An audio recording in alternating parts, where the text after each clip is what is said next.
कैसे हो आप सब। आई होप आप सब अच्छे होंगे और स्वागत है मेरे चैनल कलमी क्रेजी में। तो आज हम बात करने वाले हैं कान के मैल के ऊपर। सो फ्रेंड्स, इसको हम ईयरवैक्स भी बोलते हैं। तो काफ़ी लोगों को ये ईयरवैक्स की जो प्रॉब्लम होती है वो काफ़ी ज़्यादा होती है, लेकिन काफ़ी को ये ऐसी प्रॉब्लम है जो कि वो नहीं होती। सो फ्रेंड्स, जैसे कि हमारे जो नाक हो गया, कान हो गया और जो भी नाभि हो गई, इसकी सफाई हमें अपने आप ही करनी होती है। परमात्मा ने हमें ये इतना अच्छा और जैसे कि गॉड गिफ्ट दिया है। हमारा जो शरीर है और सभी ऑर्गन्स है जैसे कि प्रॉपर एक कह सकते हैं कि ऑटोमेटिक तरीके से अपने आप है जो कि साफ़ सफाई हो जाती है। लेकिन जैसे कि हमारा नाक हो गया, कान हो गया और नाभि हो गई, इसकी साफ़ सफाई हमें बाहर से जैसे कि बाहर वे से करनी पड़ती है। सो फ्रेंड्स, नाभि और नाक की आप इजीली कर सकते हैं, लेकिन कान की करने में थोड़ी सी दिक्कत आती है। सो फ्रेंड्स, जैसे कि वैसे तो ये जैसे कि हमारे कान में जो ईयर वैक्स होती है वो हमारे कान का एक सुरक्षा कवच होता है।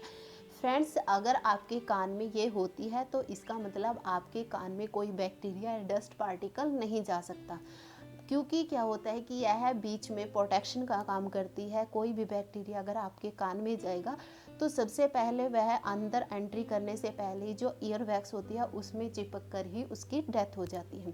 सो फ्रेंड्स, इस तरीके से कोई भी जो पार्टिकल होता है हमारे कान के अंदर एंटर नहीं कर पाता, क्योंकि फ्रेंड्स जो कान होता है हमारा अंदर से सिंगल लेयर का होता है और इसके अंदर बहुत सारी कैपिलरी होती है। तो उन सभी को प्रोटेक्ट करने के लिए ही जैसे कि बाहर का कह सकते हैं कि एक दरवाज़ा हो जाता है, जिस तरीके से बाहर की जो चीज़ें होती हैं हार्मफुल वो अंदर एंटर नहीं कर पाती।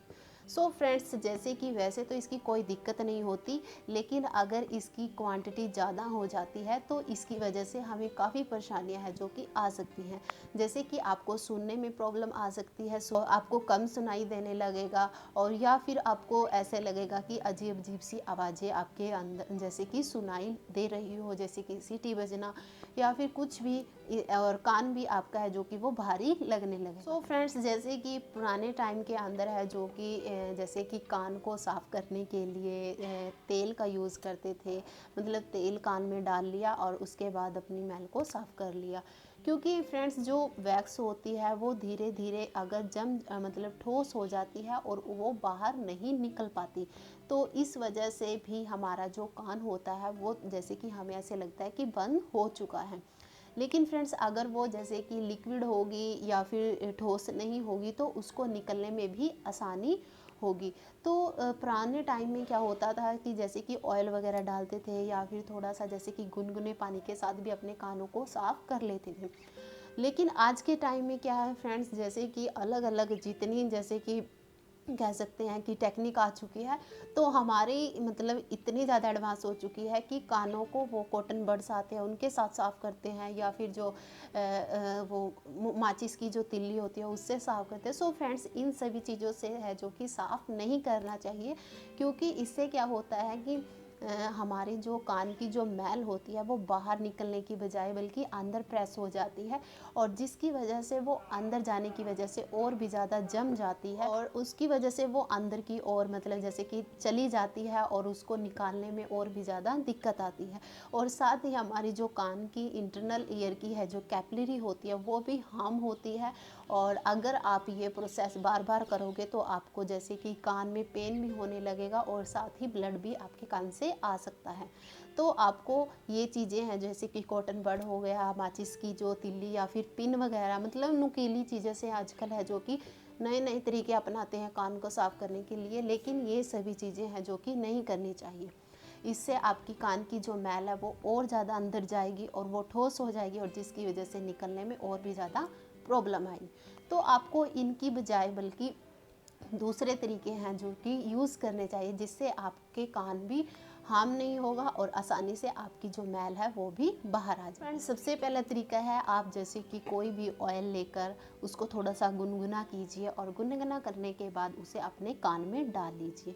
जब आप कान की एक साइड कान की प्रोसेस करते हैं तो दूसरे साइड भी कान की प्रोसेस है जो कि वो ज़रूर करनी चाहिए, दोनों एक साथ है जो कि वो करनी चाहिए। तो आप थोड़ी देर इसमें डाल लीजिए और इसी साइड लेट कर थोड़ी देर, उसके बाद थोड़ी कॉटन लगा के और फिर इस साइड भी आप डाल लीजिए।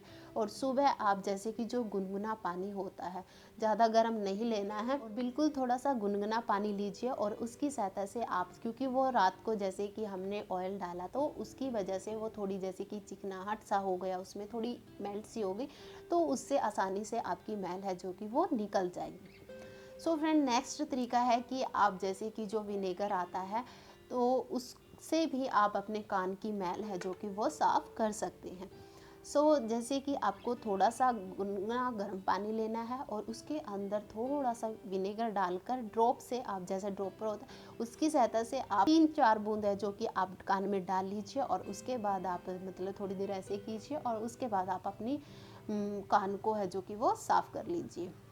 तो इस तरीके से भी आपका जो कान है वो बिल्कुल साफ़ हो जाए। इसके बाद एक और आता है फ्रेंड्स, हाइड्रोजन पेरोक्साइड। जो हाइड्रोजन पेरोक्साइड्स होता है, जो डॉक्टर होते हैं मोस्टली वो भी ये यूज़ करते हैं। हाइड्रोजन पेरोक्साइड डालकर उससे क्या होगा, हमारी जो कान की जो मैल होती है वो बिल्कुल थोड़े से टाइम में ही बिल्कुल मेल्ट हो जाएगी और उसके बाद आप पानी डालकर आसानी से जो डस्ट है वो, मतलब जो भी गंदगी है वो आसानी से बाहर आ जाएगी।